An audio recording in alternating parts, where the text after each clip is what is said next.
मालेगाव महानगरपालिकेची lift overload, महापौर निवडीनंतर मोठा अपघात टळला।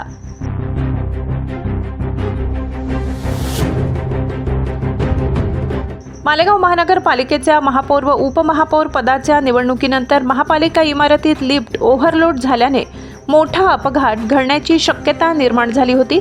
मात्र प्रसंगावधानामुळे हा अपघात टळलाय। या घटनेत इस्लाम पक्षाचे संस्थापक माजी आमदार आसिफ शेख यांच्यासह पत्रकार व नवनिर्वाचित नगरसेवक असे 15 ते 16 जण थोडक्यात बचावले। येथील महापौर व उपमहापौर पदाची निवडणूक शनिवारी महापालिकेच्या 4थ्या मजल्यावरील सभागृहात पार पडली। यावेळी इस्लाम पक्षाच्या नसरीन बानो शेख यांची महापौरपदी तर समाजवादी पार्टीच्या शान ए हिंद निहाल अहमद यांची उपमहापौरपदी बहुमताने निवड झाली। निवडणुकीची प्रक्रिया पार पडल्यानंतर इस्लाम पक्षाचे संस्थापक माजी आमदार आसिफ शेख हे नवनिर्वाचित महापौर उपमहापौर यांचे अभिनंदन करण्यासाठी महापालिका सभागृहात आले होते। नवनिर्वाचित महापौर उपमहापौर यांचे अभिनंदन करून माजी आमदार आसिफ शेख हे 4थ्या मजल्यावरून लिफ्टने खाली उतरण्यासाठी लिफ्टजवळ आले असता समाजवादी पार्टीचे गटनेते मुस्तकीन मोहम्मद मुस्तफा यांच्यासह 2 ते 3 नवनिर्वाचित नगरसेवक व काही पत्रकार लिफ्टने खाली उतरण्यासाठी लिफ्टमध्ये जात असतानाच पदाधिकारीही लिफ्टमध्ये घुसण्याचा प्रयत्न करत होते।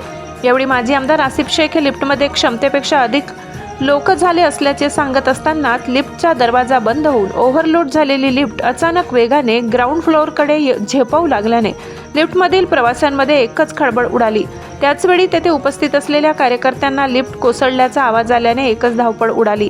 यावेळी लिफ्टमध्ये उपस्थित असलेले पत्रकार संदीप जेजूरकर यांनी धाडस दाखवत लिफ्टच्या दरवाजाला जोरात लाथ मारली। त्यामुळे लिफ्ट ग्राउंड फ्लोअर व पहिला मजला यांच्या दरम्यान अडकली आणि संभाव्य मोठा अनर्थ टळला।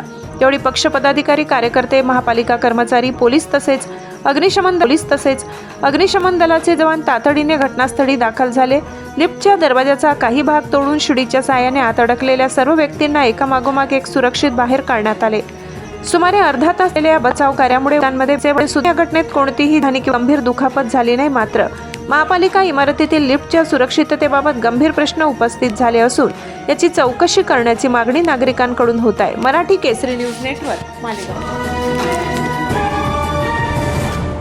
दिवसभरातील ताज्या घडामोडी बघण्यासाठी आजच मराठी केसरी न्यूजला लाईक, शेअर आणि सबस्क्राईब करा।